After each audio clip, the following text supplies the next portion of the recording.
What happens when a chance encounter shatters the carefully constructed walls between two worlds that were never meant to collide? For 28 years, Claire Whitmore believed her grandmother's stories about a broken promise and a family torn apart by greed. For Nathaniel Blackwell, a man whose empire stretched across 3 continents, the past was a sealed vault that no one dared to question. She was surviving on tips and hope. He was drowning in inherited certainty. But when she noticed the pendant around his neck, a silver falcon with emerald eyes, a spark of recognition became a wildfire that would consume decades of lies. This isn't a story about coincidence. This is a story about truth, and the heirloom that would either heal a fractured legacy or destroy it completely. The overhead fans at the Harborview Diner moved sluggishly through the humid evening air, their rotation as predictable as Claire Whitmore's exhaustion. It was 8:30 on a Wednesday night, that peculiar hour when the dinner crowd had thinned, but the late-night regulars hadn't yet arrived. Claire pressed her palm against the small of her back, trying to ease the persistent ache that had become her constant companion. Every shift felt heavier now, weighed down not just by physical fatigue, but by the crushing reality of her grandmother's mounting hospice bills. The entrance bell rang with its familiar chime. Claire looked up, and the diner seemed to hold its breath. He moved through the doorway like he owned not just the space, but the very air within it. His suit was midnight blue, tailored so precisely it seemed like a second skin. His shoes reflected the dim diner lights with an almost offensive shine. This was a man who lived in boardrooms and private jets, not in diners that smelled of coffee and fried fish. The few remaining customers instinctively straightened in their seats, aware they were in the presence of something, someone significant. He selected a corner table, settling into the worn vinyl booth with careful deliberation. Claire grabbed a menu and a glass of ice water, fixing her professional smile in place. "Welcome to the Harborview. What can I get started for you?" The man's eyes, a striking gray that reminded her of storm clouds, met hers briefly, dismissively. "Coffee, black, nothing else." His voice was smooth, controlled, the kind of voice accustomed to being obeyed without question. "Of course. I'll be right back."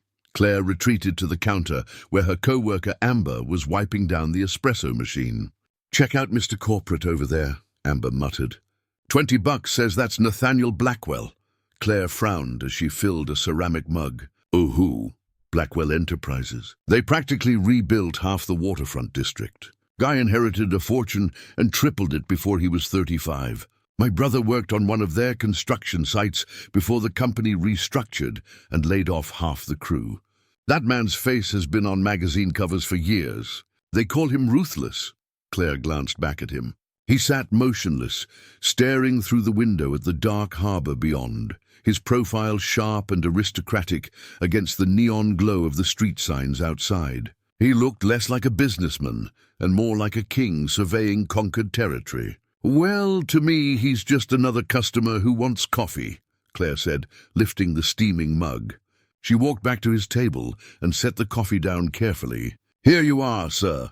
As he reached for the cup, his hand emerged from beneath his crisp white cuff, and Claire's breath caught in her throat. Around his neck, visible just above his collar, hung a pendant on a silver chain. It was a falcon, wings spread in flight, head turned slightly to the side. Its eyes were 2 tiny emerald stones that caught the light like captured fire. The metalwork was extraordinary, each feather individually carved with meticulous detail. Claire's mind reeled. She had seen that exact pendant before. Not here, not on this stranger, but in a faded photograph her grandmother kept in a leather album. And more impossibly, she had seen the matching piece, a nearly identical falcon pendant resting in a velvet box beside her grandmother's hospital bed. Her grandmother Dorothy had worn it every day until she became too weak to fasten the clasp. The words escaped before Claire could stop them, barely more than a whisper. "Excuse me, sir.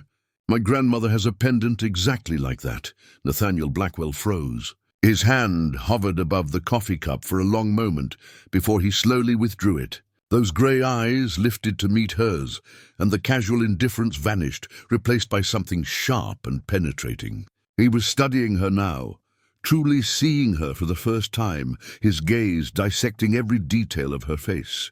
"I beg your pardon?" His voice had dropped an octave, becoming dangerously quiet. Claire's heart hammered.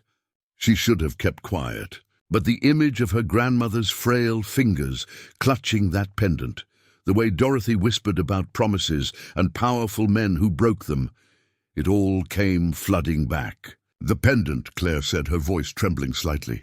"The falcon with the emerald eyes. My grandmother has one just like it, identical, down to the way the wings are carved." Something flickered across his face, not recognition, but something harder, suspicion. He reached up slowly and touched the pendant at his throat, as if verifying its existence. "That's impossible," he stated flatly. It wasn't speculation. It was a pronouncement. "This pendant has been in the Blackwell family for over a century. It was commissioned by my great-grandfather Victor Blackwell in 1920. There is only one. There has never been another." The certainty in his tone felt like a slap. He was calling her a liar without saying the words directly. "But there is another," Claire insisted, feeling a spark of defiance cut through her fear. "I've held it. I know every detail. The feathers, the emerald eyes, even the tiny inscription on the back." His eyes narrowed. "What inscription?" Claire's mind raced. She had examined her grandmother's pendant countless times, but had there been an inscription? She couldn't remember seeing one. Her hesitation must have shown on her face. "That's what I thought," he said coldly. He reached into his jacket and withdrew a sleek leather wallet, extracting several bills and placing them on the table. It was far more than the coffee cost, probably more than she made in an entire shift. "For your trouble and your interesting story." He stood, his imposing height making the cramped diner feel even smaller. He was already dismissing her, already moving on, leaving her standing in the wreckage of his judgment. "What's your name?" he asked, though it sounded more like a command than a question. "Claire." "Claire Whitmore." "Well, Miss Whitmore," he said, buttoning his suit jacket with precise movements, "your grandmother is either profoundly mistaken or in possession of stolen property. Because the only way she could have a pendant like mine is if it's the one that disappeared from my family's estate 50 years ago." The word hung in the air like poison. Stolen. Her grandmother, the woman who had raised her after her parents died, who had worked 3 jobs to put food on the table, who had given Claire everything, accused of being a thief. "She's not a thief," Claire said, her voice barely audible. Nathaniel Blackwell paused at the door. He didn't turn around, but his voice carried clearly across the quiet diner. "Then I suggest you find proof of that claim." The bell chimed as he left, and Claire stood frozen, her hands shaking, the cash on the table feeling like an accusation rather than a payment. She hadn't just served coffee to a billionaire.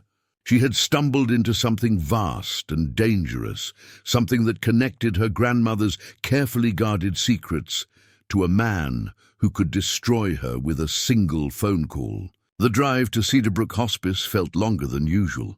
Claire's hands gripped the steering wheel too tightly, her knuckles white, Nathaniel Blackwell's words echoing in her head like a curse. Stolen property. The accusation was absurd.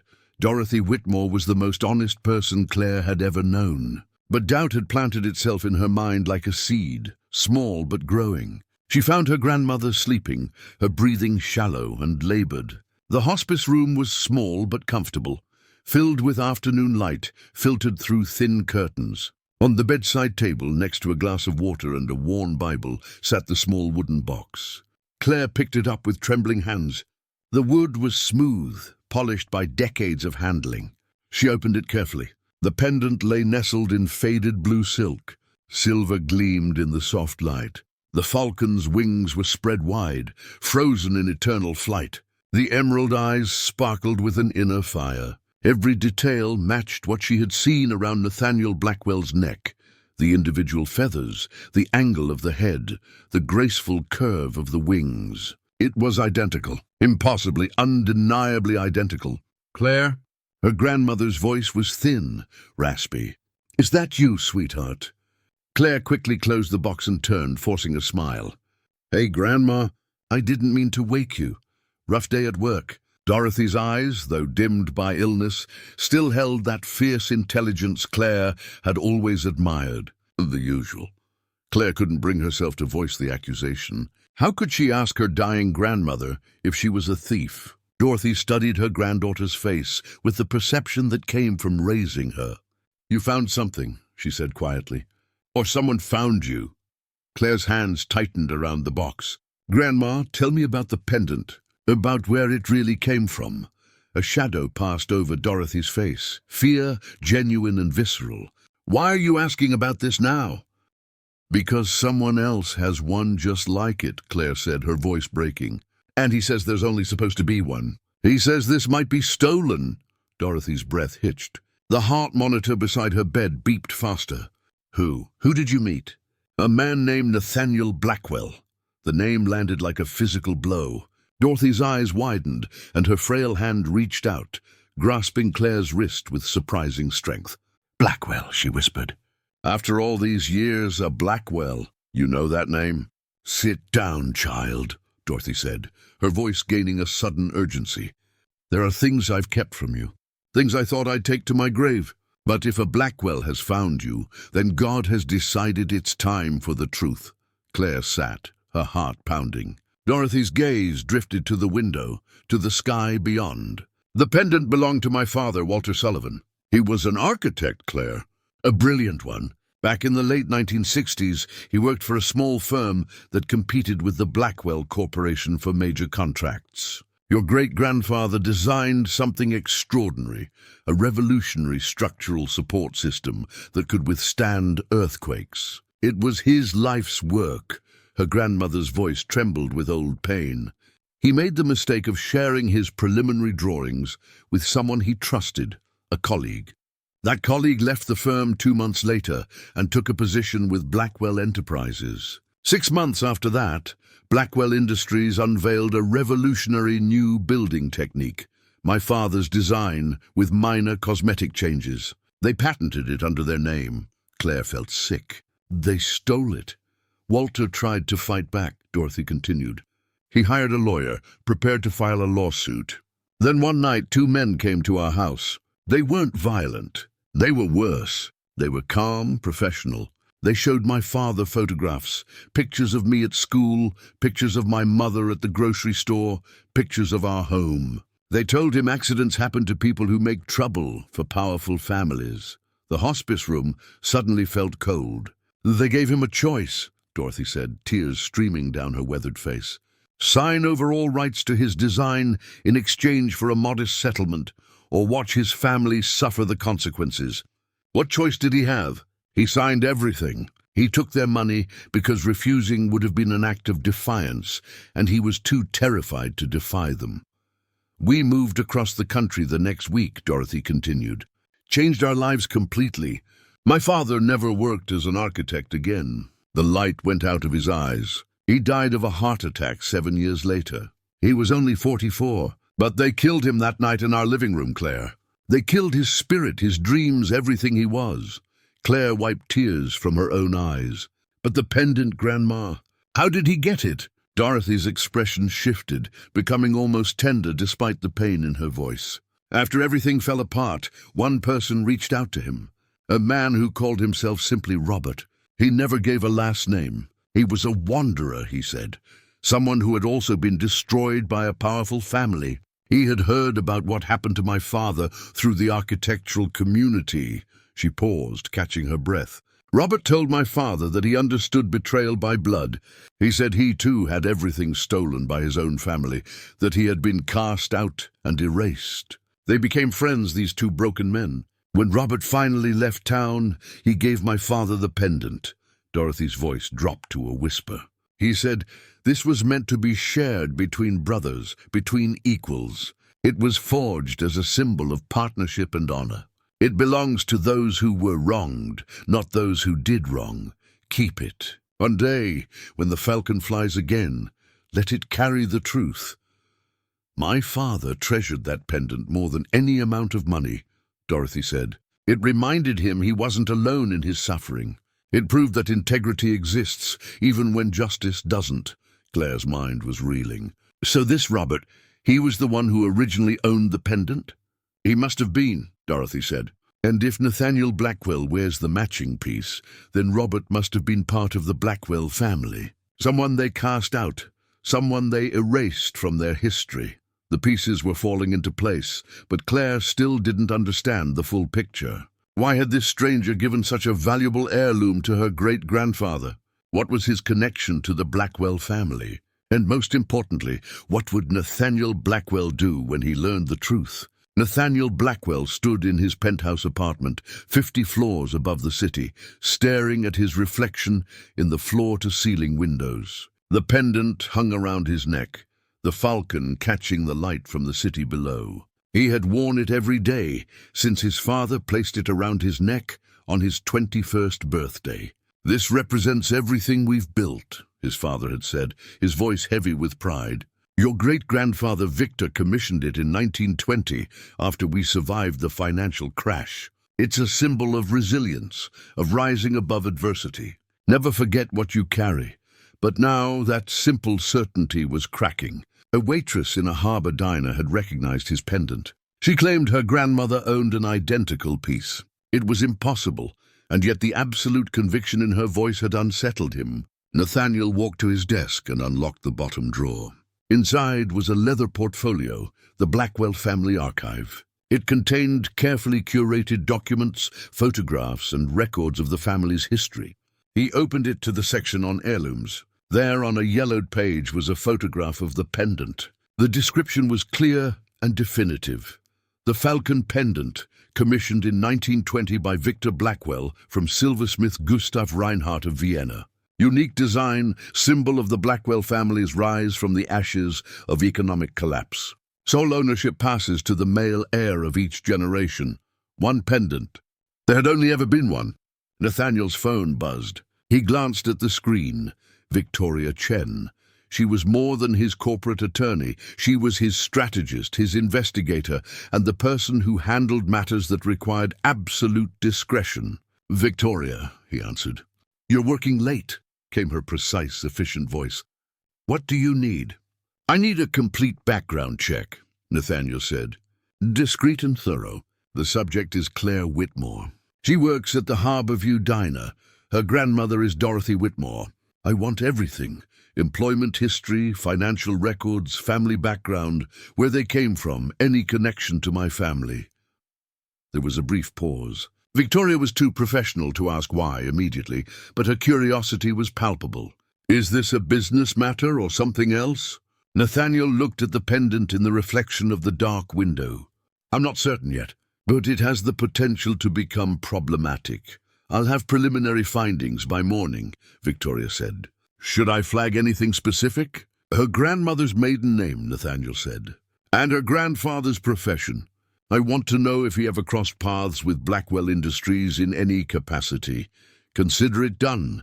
Asat and Nathaniel ended the call and returned to staring at the city below. Somewhere in that sprawl of lights was Claire Whitmore, and somewhere in her family's history was a pendant that shouldn't exist. He thought about the stories his grandfather used to tell after too much scotch, whispered tales of Victor Blackwell's brother Thomas, the dreamer who had opposed Victor's ruthless business tactics. Thomas had supposedly tried to sabotage a major deal out of moral objection. When he was caught, Victor had disowned him completely, erasing him from the family records. The official history mentioned no brother named Thomas. It was a ghost story, a cautionary tale about the price of disloyalty. Until tonight, Nathaniel had always dismissed it as family mythology. But what if it wasn't? Nathaniel pulled up the family genealogy on his computer, scrolling back through generations of Blackwells. The official record showed Victor Blackwell married to Catherine Winters in 1918, with one son, Harrison Blackwell, born in 1923. Harrison was Nathaniel's grandfather. There was no mention of any siblings for Victor. But ghost stories didn't come from nowhere. Find out who Dorothy Whitmore's grandfather was, Nathaniel murmured to himself. Find out if he knew Thomas Blackwell. He needed proof, not just of Claire's story, but of his own. 3 days later, the information arrived in an encrypted email from Victoria Chen. Nathaniel opened it in his office at dawn, before his assistant arrived, before the demands of running a corporate empire could intrude. The first document was a birth certificate. Dorothy Ann Sullivan, born in Portland, Oregon. Father Walter Sullivan, mother Grace Sullivan. Then came a second document, a patent application from 1967, inventor Walter Sullivan. Description: revolutionary seismic-resistant structural support system. Nathaniel's blood went cold. He recognized the design immediately. It was crude, preliminary, but unmistakably the foundation of the Blackwell flex frame system, the revolutionary building technique his grandfather Harrison Blackwell had patented in 1968. It was the invention that had transformed Blackwell Industries from a regional construction company into a global engineering powerhouse. The invention credited solely to Harrison Blackwell. Walter Sullivan's patent application had been withdrawn on November 3, 1967. According to bank records Victoria had obtained, on November 5, 1967, Walter Sullivan deposited $75,000 in cash into his savings account, a massive sum for a junior architect. He resigned from his firm 1 week later, relocated his family across the country, and never worked in architecture again. He died 6 years later at age 44. Cause of death, acute myocardial infarction. Nathaniel felt sick. This wasn't a business transaction. This was extortion. His grandfather had stolen Walter Sullivan's life's work and paid him to disappear. Victoria's report continued with meticulous detail. Walter Sullivan had worked for Pacific Design Group, a firm that frequently competed with Blackwell Industries for municipal contracts. Sullivan had shared his preliminary designs with a senior partner named Douglas Pierce. Pierce left Pacific Design 2 months later to become VP of Engineering at Blackwell Industries. The pattern was clear, damning, and familiar. This was how his family built their empire, not through innovation, but through ruthless appropriation. But there was more. Victoria had found records from the silversmith who had created the pendants. Gustav Reinhardt of Vienna had been meticulous in his ledgers. In 1920, Victor Blackwell had commissioned not 1, but 2 identical falcon pendants. The commission note, translated from German, read, "2 pendants for 2 partners. May they soar together toward prosperity. 2 pendants. Not 1, 2.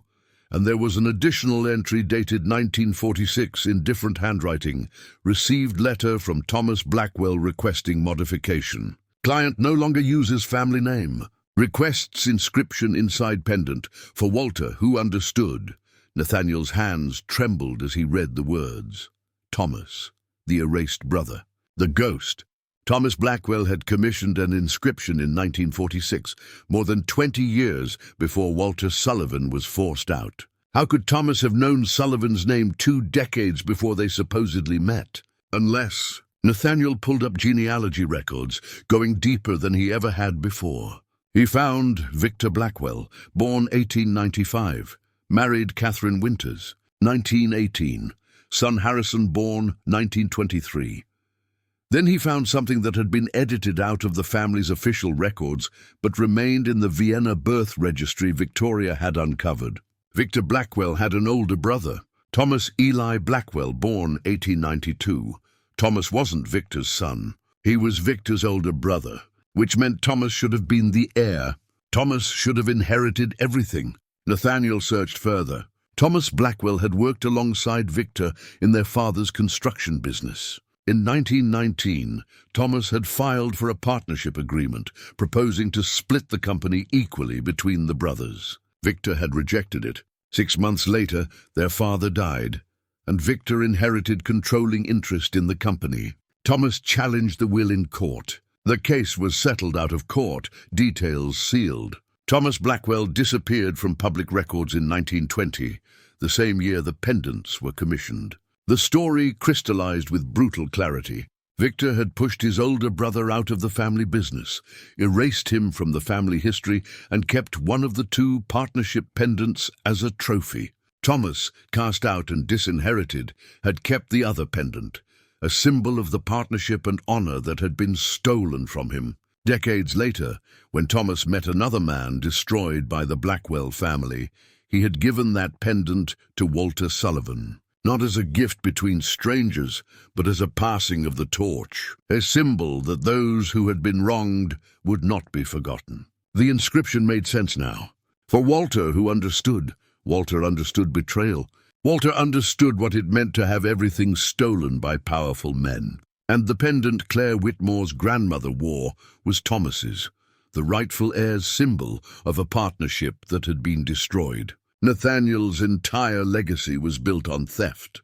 First his great-uncle, then countless others like Walter Sullivan. But there was something else in Victoria's report, something that didn't fit. A memo from 1967, found in his grandfather Harrison's archived correspondence. It was brief, handwritten, nearly illegible.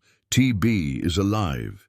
He knows about S. If he talks, everything unravels. Must be neutralized. Discreetly. TB Thomas Blackwell, S. Walter Sullivan. His grandfather hadn't just stolen Sullivan's work. He had been terrified that Thomas, the witness to his father Victor's original sin, would expose the entire corrupt foundation of the family's wealth. Nathaniel stood in his office, holding two truths. In one hand, undeniable proof of his family's crimes against Walter Sullivan.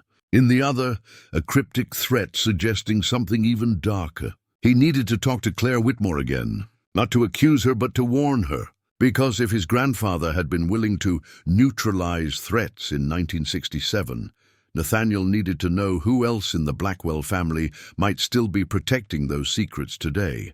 Claire found Nathaniel Blackwell waiting outside the Harborview diner when her shift ended at midnight. He stood under a streetlight, hands in his pockets, looking less like a corporate titan and more like a man carrying an unbearable weight. "Miss Whitmore," he said as she emerged. His voice was different now, not cold but careful. "I owe you an apology. And an explanation." Claire's exhaustion made her bold. "Which one first?" "Both," he said. "But not here, please. I need to show you something." Against every instinct that told her to walk away, Claire nodded. Something in his eyes had changed. The arrogance was gone, replaced by what looked like genuine remorse. They drove in silence to his downtown office building. The lobby was empty, the security guard nodding to Nathaniel as they passed. They rode the elevator to the 80th floor. His office was stunning, glass walls overlooking the city, minimalist furniture, and a view that made Claire's breath catch. Nathaniel went to his desk and spread out documents. "Your grandmother was right about everything," he said without preamble. "My grandfather stole your great-grandfather's invention. He threatened Walter Sullivan's family to force him to sign away his rights. Here's the proof." He showed her the patent application, the bank records, the correspondence. Claire read each document, her hands shaking, tears blurring her vision. Her grandmother had carried this pain for decades, and here was the vindication she had never received. "But there's more," Nathaniel continued. He showed her the silversmith's records, the commission for 2 pendants, the note about Thomas Blackwell. "Thomas was my great-grandfather's older brother," Nathaniel explained. "He should have inherited the company. Instead, Victor forced him out, erased him from the family history, and built an empire on that betrayal. Thomas gave his pendant to your great-grandfather as a symbol, proof that they had both been wronged by the same kind of greed." Claire looked at the documents spread across the desk. "So our families are connected by 2 different crimes. Connected by a pattern of corruption," Nathaniel corrected. "And I need your help to understand how deep it goes." He showed her the final memo, the threat against Thomas Blackwell. "This was written in 1967, Nathaniel said. "Thomas would have been 75 years old. If my grandfather considered him enough of a threat to neutralize, it means Thomas knew something damning, something beyond the theft of your great-grandfather's invention." Claire's mind raced. "My grandmother said a man named Robert befriended my great-grandfather after the theft. They became close. Robert was the one who gave him the pendant." "Robert!" Nathaniel repeated. Thomas! They stared at each other, the pieces falling into place. Thomas didn't just give the pendant as a symbol, Claire said slowly. He gave it as evidence. He was building a case. He was gathering proof of the Blackwell family's crimes. And my grandfather found out, Nathaniel finished. The memo says neutralized. That's a threat. If Thomas was still alive in 1967 and he was working with your great-grandfather to expose the truth. The implication hung heavy in the air. We need to find out what happened to Thomas Blackwell, Claire said. And we need to figure out who else in my family knows this history, Nathaniel added. Because if there are people still protecting these secrets, they won't be happy that we're digging them up. The investigation consumed them both. Nathaniel had resources, private investigators, access to sealed records, connections that could open doors Claire had never known existed. Claire had something equally valuable, her grandmother's memories and the names of people Walter Sullivan had trusted. They discovered that Thomas Blackwell had lived until 1968, dying in a modest apartment in Seattle under the name Robert Winters, his mother's maiden name. The death certificate listed natural causes, but there was no autopsy, no investigation, and his belongings had been claimed by family, who had no names attached to the paperwork. They found letters, correspondence between Thomas and Walter, that had been saved in a safety deposit box Dorothy hadn't known existed. The letters detailed years of quiet investigation, of gathering evidence of Blackwell Industries' pattern of theft and intimidation. Thomas had been meticulous, building a case not just against Victor, but against Harrison Blackwell and the entire corporate structure. The final letter, dated 2 weeks before Thomas's death, was chilling. Walter, I've been followed for 3 days now. They know what we've discovered. If something happens to me, make sure the pendants survive. They're the key. One day, someone will have the courage to bring the truth to light. Keep your family safe. Nathaniel read the letter 3 times, his jaw clenched. He was murdered. My family murdered him. We can't prove that, Claire said quietly. Not legally. But we know, Nathaniel said, his voice hard. And I need to know who in my family ordered it. The answer came from an unexpected source. Victoria Chen called Nathaniel late one night, her voice tense. You need to see this. I found something in your cousin's financial records. Nathaniel's cousin Gregory Blackwell was the public face of the family's charitable foundation, charming, photogenic, beloved by society pages.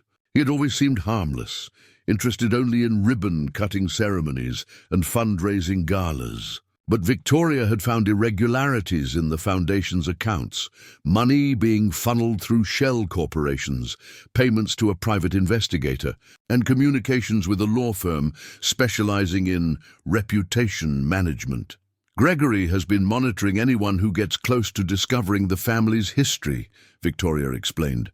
He has alerts set up for mentions of Thomas Blackwell, Walter Sullivan, and the pendants. He's been actively suppressing information for years. Nathaniel felt cold. How long?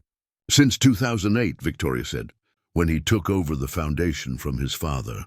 It's been his job to protect the family legacy, by any means necessary. Nathaniel looked at Claire, who had been listening on speaker. They both understood what this meant.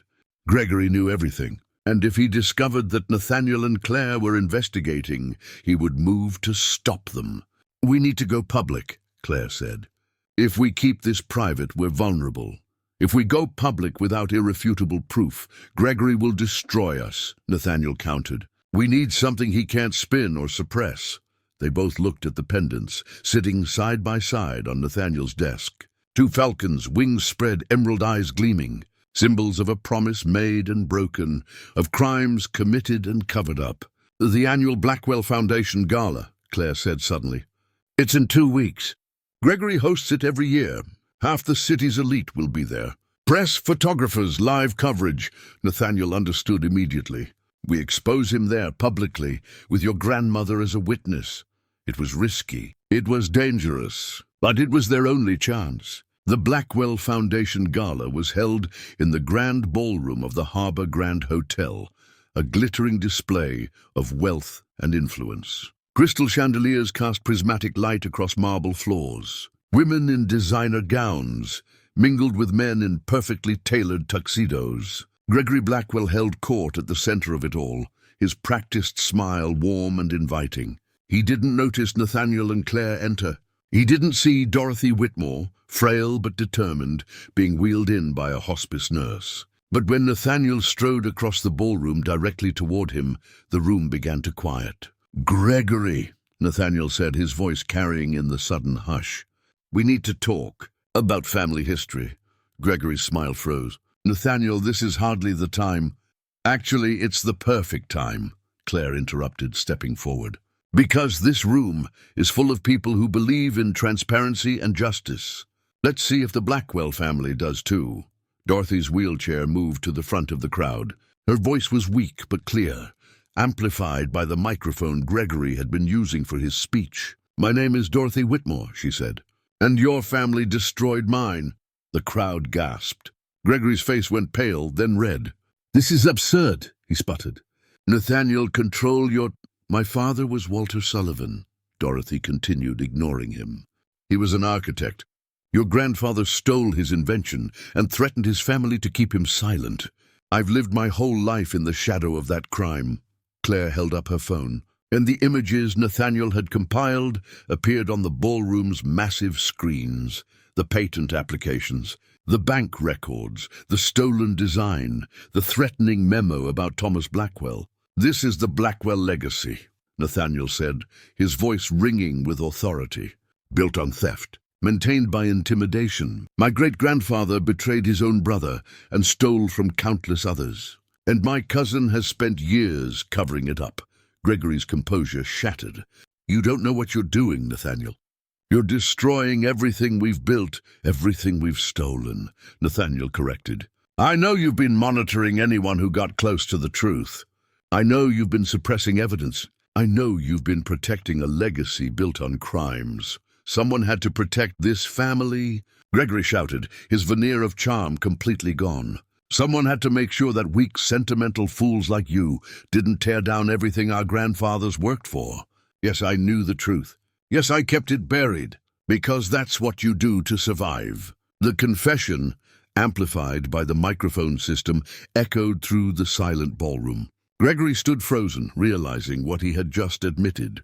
The room erupted. Reporters rushed forward. Camera flashes exploded. Society mavens whispered in shock. Gregory looked around wildly, seeing his carefully constructed world crumbling. "You've ruined us," he hissed at Nathaniel. "No," Nathaniel said quietly. "I'm trying to save us." By telling the truth, security moved in to escort Gregory out. The gala dissolved into chaos. In the aftermath, the Blackwell name dominated headlines for weeks. Gregory resigned from the foundation and disappeared from public life. Several board members followed him. The company's stock price plummeted initially, then stabilized as Nathaniel took full control and promised radical transparency. 3 months later, in a sunny room at Cedar Brook Hospice, a small ceremony took place. Dorothy Whitmore sat in her wheelchair, looking stronger than she had in months. The weight of carrying decades of secrets had lifted, replaced by something Claire recognized as peace. Nathaniel Blackwell stood before her, no longer the untouchable billionaire, but a man humbled by truth.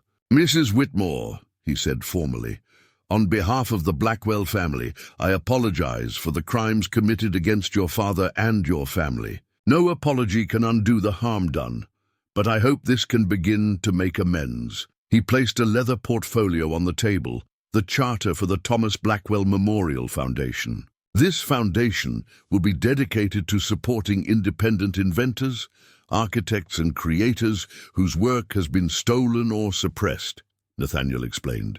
A significant portion of Blackwell Industries' profits will fund it. The estate of Walter Sullivan will be the first recipient. Full compensation for the invention that was stolen, with interest calculated over 50 years. Tears streamed down Dorothy's face. "You've honored him," she whispered. "You've honored them both." Nathaniel then did something that surprised everyone in the room. He removed the falcon pendant from around his neck and placed it on the table beside the matching pendant from Dorothy's wooden box. The two pendants lay side by side, twin symbols reunited after a century of separation. Thomas Blackwell commissioned these as symbols of partnership between equals, Nathaniel said. My great-grandfather corrupted that vision, but perhaps we can restore it. He looked at Claire, who stood beside her grandmother's wheelchair. Claire, I can't undo my family's crimes, but I can try to build something better. The company needs more than just money and power. It needs integrity. It needs someone who understands what it means to fight for what's right, even when it's difficult. He extended his hand. Help me rebuild this company into something Thomas and your great-grandfather would have been proud of. Be my partner. Not my employee, my equal partner in reshaping what the Blackwell name means. Claire looked at her grandmother, who nodded through her tears. Yes, Claire said, her voice firm and clear. Let's give them the legacy they deserved.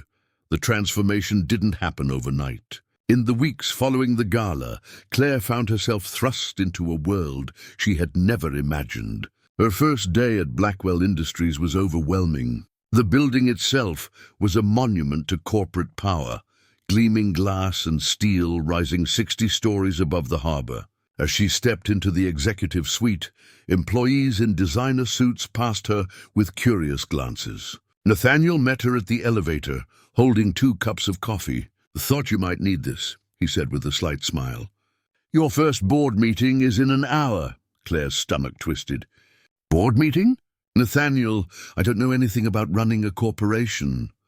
You know about integrity, he replied, handing her the coffee. You know what it's like to struggle, to be powerless against systems designed to crush people like you. That's exactly what this company needs to hear. The boardroom was intimidating. A long mahogany table surrounded by leather chairs, floor-to-ceiling windows overlooking the city. 8 board members sat waiting, their faces ranging from skeptical to openly hostile. These were people who had built careers on the old Blackwell way of doing business. Richard Foster, the chief financial officer, barely concealed his contempt. So this is the waitress who's supposed to teach us ethics? He muttered to the woman beside him, loud enough for Claire to hear. Nathaniel's expression hardened. This is Claire Whitmore, my partner and co-director of the new foundation. She will also serve on this board with full voting rights. Anyone uncomfortable with that is welcome to submit their resignation. The room fell silent. Claire set down her coffee and stood, her heart pounding. I know what you're thinking. That I don't belong here? That I'm just some nobody from a diner who got lucky. She paused, letting her gaze move across each face. You're right. I don't belong in this world, but that's exactly why I need to be here. Because for too long, this company has been run by people who forgot what it's like to worry about paying rent, to choose between medicine and food, to have your dreams crushed by people with power. She walked to the window, looking out at the city below. Down there in those buildings are thousands of people just like me. People your decisions affect every single day. People you've never met and never will. My great-grandfather was one of them, and your company destroyed him. When she turned back, some of the hostility had shifted to discomfort. I'm not here to make you comfortable, Claire continued. I'm here to make sure that what happened to Walter Sullivan never happens again. And if that means changing everything about how this company operates, then that's exactly what we're going to do. Richard Foster leaned forward. And if your idealism bankrupts us, then we'll have failed with honor. Nathaniel interjected, his voice cutting through the tension. Which is better than succeeding through theft. The Blackwell Sullivan Foundation launches next month. 20% of our annual profits will fund it. That's non-negotiable. The meeting erupted into arguments, but Claire noticed something. A few board members, particularly the younger ones, were nodding. Change was coming, whether the old guard accepted it or not. That evening, exhausted and emotionally drained, Claire returned to the small apartment she still couldn't bring herself to leave. It felt important to remember where she came from, even as her life transformed. She was making dinner, instant ramen, a habit from her waitressing days, when her phone rang. Claire, it's Amber, from the diner. Claire smiled, grateful for the familiar voice. Hey, how are things? Weird without you here, Amber said. But I saw the news. Girl, you're everywhere. You're like a celebrity now. I'm really not, Claire laughed, stirring her noodles. I'm still the same person who spilled coffee on that guy's laptop last month.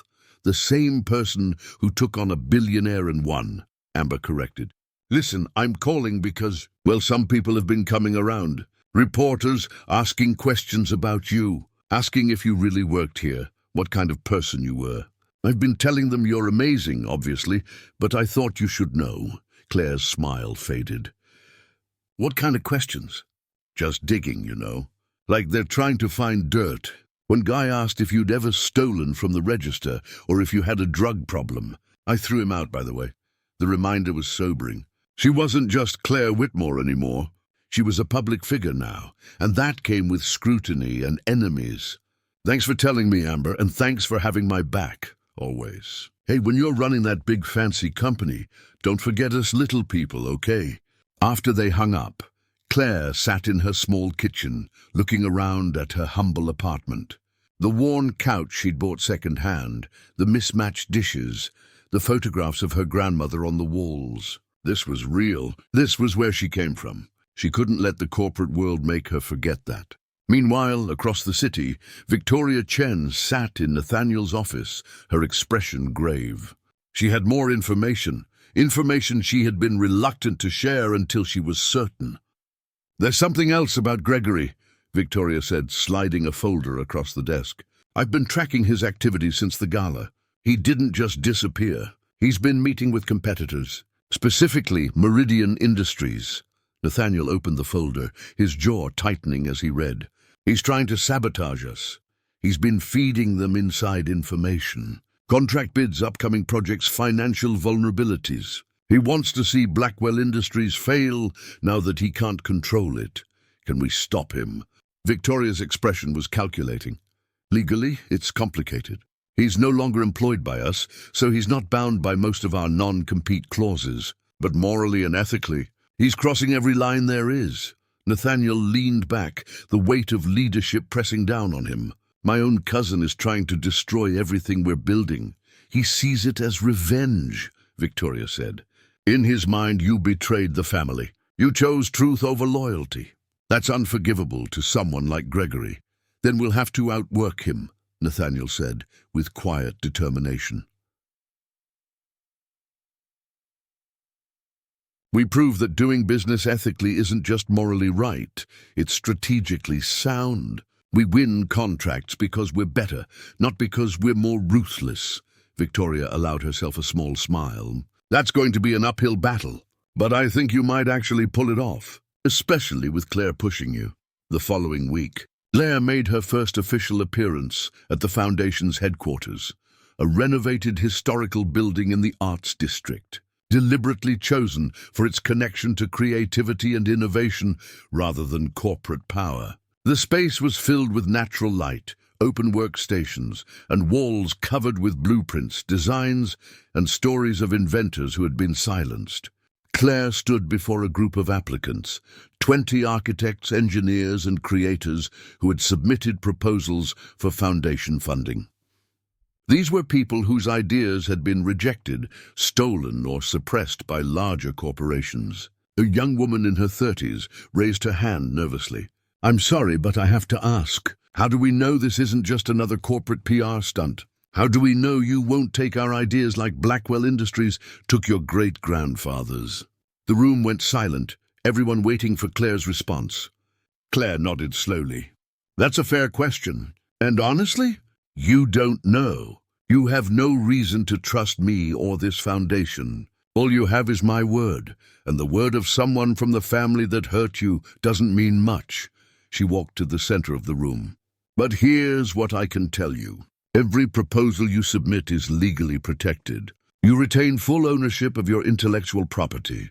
We're not buying your ideas. We're funding your ability to develop them yourselves. If you succeed, you keep the profits. If you fail, you owe us nothing. And every decision is reviewed by an independent ethics board made up of people who've been where you are. She paused, letting that sink in.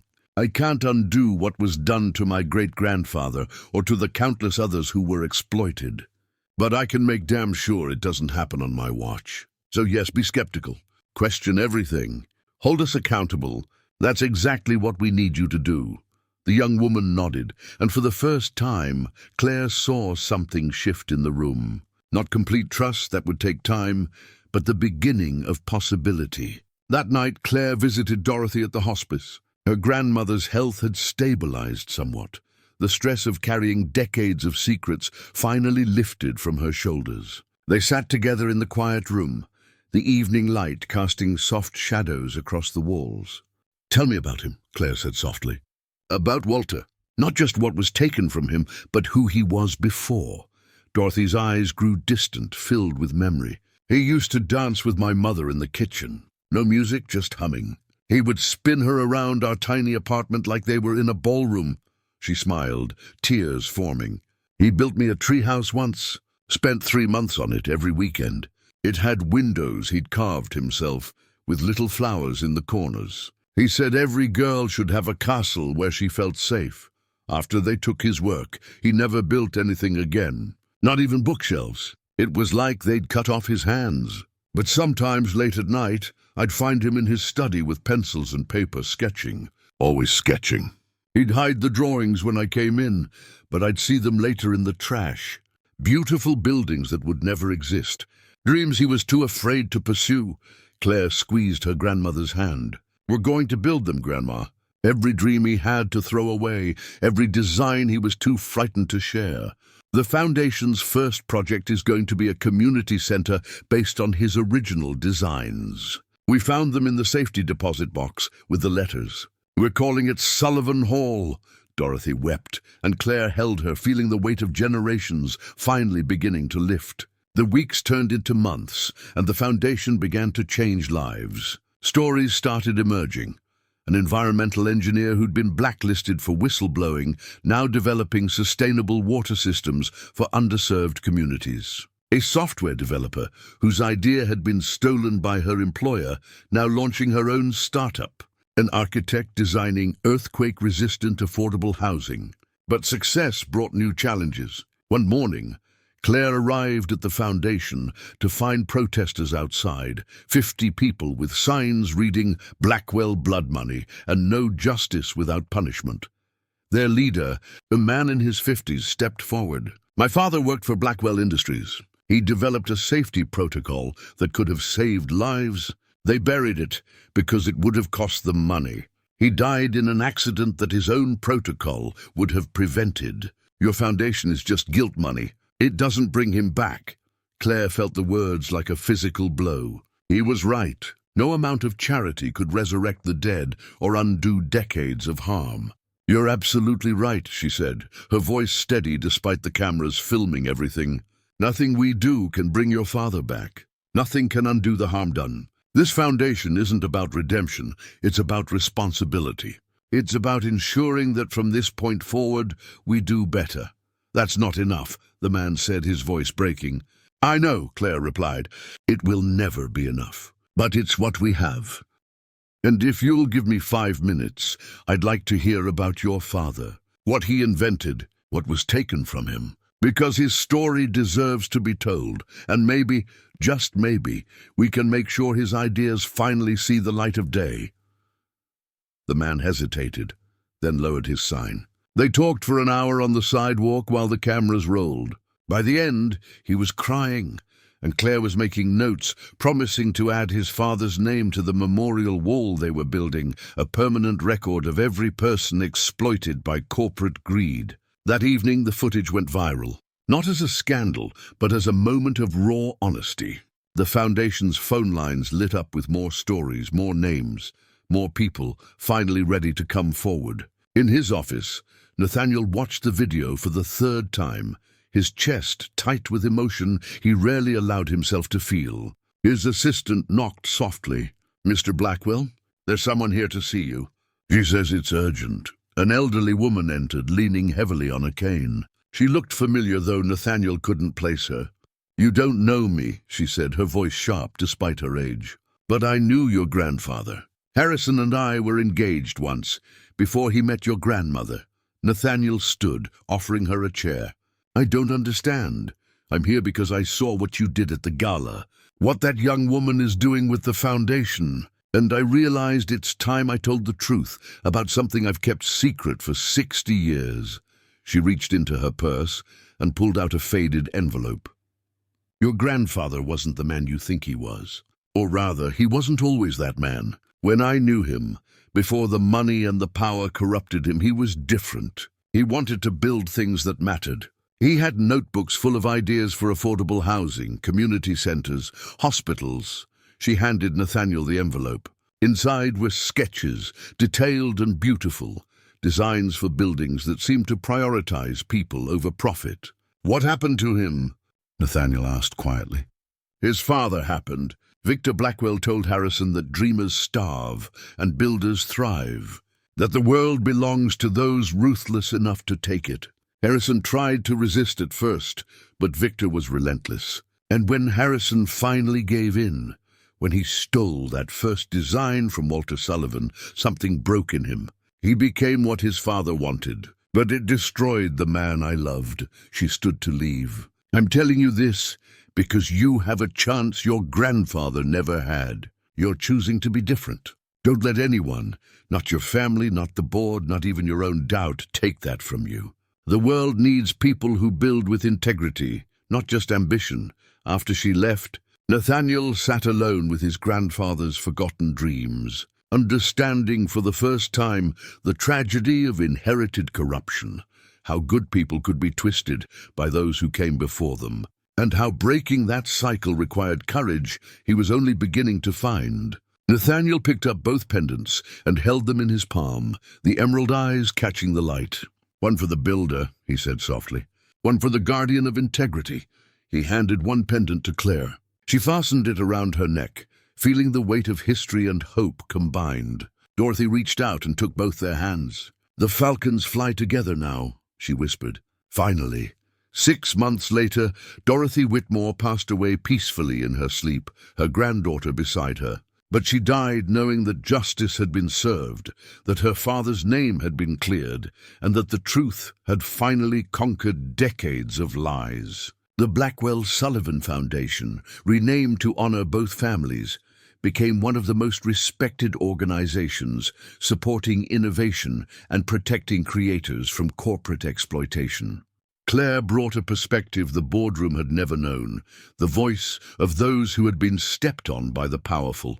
Nathaniel brought resources and a fierce determination to atone for his family's sins. Together, they transformed Blackwell Industries from a symbol of ruthless ambition into a model of ethical business practices. The 2 falcon pendants, hung in the Foundation's headquarters, displayed side by side under glass, with a plaque that read, "In memory of Thomas Blackwell and Walter Sullivan, men of integrity who were wronged by those who should have honored them." May these symbols remind us that true partnership requires courage, honesty, and the strength to stand against corruption, even when it comes from within our own family. A single moment in a harbor diner, a waitress noticing a pendant, had unraveled a century of carefully constructed lies. Claire Whitmore, who started as someone just trying to survive, proved that ordinary people can challenge extraordinary power when they refuse to accept injustice. Nathaniel Blackwell, who inherited an empire built on theft, discovered that true legacy isn't about protecting the past, but about having the courage to acknowledge it and build something better. Their story reminds us that every family has secrets, and that sometimes the greatest act of loyalty isn't defending those secrets.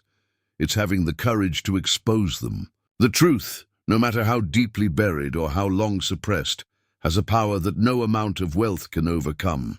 And redemption isn't about erasing the past. It's about acknowledging it, learning from it, and choosing to do better. If this story of courage, justice, and the power of truth moved you, please share it with someone who believes that integrity matters more than inheritance. Remember that change often begins with one person asking uncomfortable questions and refusing to accept comfortable lies. The falcons have finally taken flight together, a symbol that partnership, honor, and truth can triumph over greed, deception, and power. What would you have done in Claire's place? When faced with overwhelming power and buried secrets, would you have had the courage to pursue the truth?